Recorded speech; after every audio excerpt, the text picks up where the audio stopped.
Hello and welcome back to the Tournament Center. I'm Randy Bueller, time for another deck tech, and we've got Martin Juza. Hello. Welcome, one of the hottest players in the game right now. You've been flying all over the world, you've been winning, putting up Pro Tour points. You came into this event, was it 13 behind Yuya Watanabe? Yeah, 13. So got to post a really excellent result here, but the deck that you put together, you just finished posting a 5-1. You got to feel really good about this deck. It was my friend who built this deck. It's Ivan Flach. He's a Slovakian guy, and I think he did a really good job. So tell us how it works, kind of a green-white. It's just like a regular aggro deck. Okay. But you have like everything you need. You have life gain, you have big guys, you have removal, you have Planeswalkers. Right, so Baneslayer sitting up top, along with Emeria Angel. That's sort of a nice top of the curve. Emeria Angel is the card that makes the deck really good. Okay, that's kind of where I thought you were going to go. Emeria Angel is awesome in terms of putting guys into play. Like Knight of the Reliquary seemed really nice with Emeria, right? Yeah. You go get the fetch land first, you crack that, you get the regular land, 2 lands. And now Lotus Cobra is a card that, you know, when Zendikar spoilers first went out, people were like, oh my god, Lotus Cobra, this card's amazing. But then it wasn't really showing up, but now here it is. Well, it's probably the worst card in the deck. Interesting. It's not good, but it's fine because like sometimes you go turn 3 Baneslayer and they don't have the removal and you just win. Okay. So yeah, I mean that's a nice acceleration package here, right? Hierarchs and the good thing about Cobra is like it always is the removal. Then you play the Baneslayer and like, oh man. So yeah, either they remove that, or if they can't remove it, maybe they can't remove Baneslayer. That's the idea. Sort of, or just if they bolt the Cobra and they can bolt the Angel, it's still fine for me. And I mean, the suite of spells here is also awesome, right? You got a nice removal package with the paths, the pulses, a couple Behemoth Sledges, and then yeah, you were saying 4 Planeswalkers sort of attacks them from every angle. I would play 4 Elspeth, but I don't want to draw 2, so I'm playing one Garruk. Garruk is really bad. Maybe I should have played Ajani, but okay.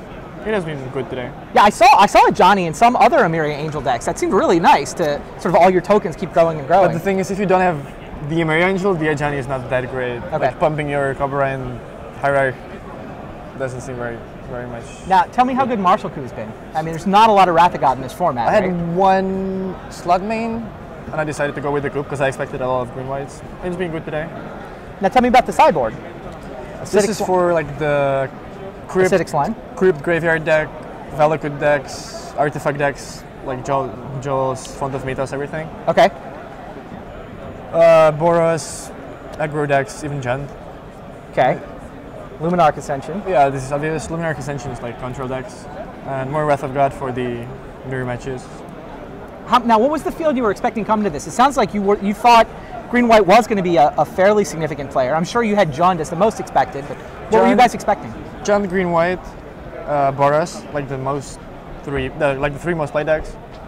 Probably, I expected more Valakut decks. Okay. Like the Rem deck. But yeah, that's probably it. That's about the only piece you feel like you missed? The field showed up more or less the way you expected? I expected Chapin to play a control deck, but...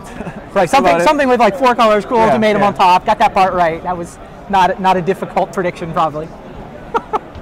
And now, 5-1, and the one loss was to a pretty weird, like, Joel Califell, like, fog turbo deck, fog, essentially, right? Unless I draw 2 pulses and 2 acidic slams, I can win. I didn't, so I lost, Now, would you change anything? Do you feel this was the right deck? If you had it to run over again, what would you do? No, I don't think I would change a single card. And now, tell me how you're feeling about the Player of the Year race at this point. 12 rounds of Swiss left, maybe a Sunday. Well, we'll see. 6 would have been better, but we'll see. Yeah. You got something cool brewed up for Extended? Yeah, actually I do. Maybe we'll see you back to talking to you in a couple days again. This is I saw a lot of green-white this week. I mean, a bunch of people had different takes on it. So the different thing about this deck is the Borderland Ranger. Most of the people play something else. This is good against Jund. Like it's good with the Martial Coups, with like the Wrath of God plan. Sure. There is the 3/4 land for like Knight. If they go Wrath of God, you can just go for this land, and after you make a guy, you still get to attack. 8 fetch lands, Emeria Angel, Baneslayers. Seems good. I mean, it seems like one of the real players in the format. And it's fine. Different people had sort of different details, but I mean, a bunch of people arrived at a similar skeleton anyway. Like Knight of the Reliquary, Emeria Angel, Baneslayer, some man acceleration, maybe Cobra, maybe not. It's a lot of the same skeleton, but a couple different directions. Not clear if we've settled on exactly the right version of this deck, but definitely a player. Definitely something worth shuffling up, trying out. If you're trying to understand Standard, this is one of the decks. If you don't feel like playing Jund, here's a very viable option. Yeah. I agree. It has everything you want. I mean, it's live gaining, Planeswalkers, everything. Maybe if like the sort of fog deck like is becoming popular, you can just change this for a Duress or something. Okay. Well, that might help. Well, good luck. Got to feel pretty good about your day one result. Good luck the rest of the way. Stay tuned to the Tournament Center. We'll be keep bringing you coverage of Worlds all weekend long.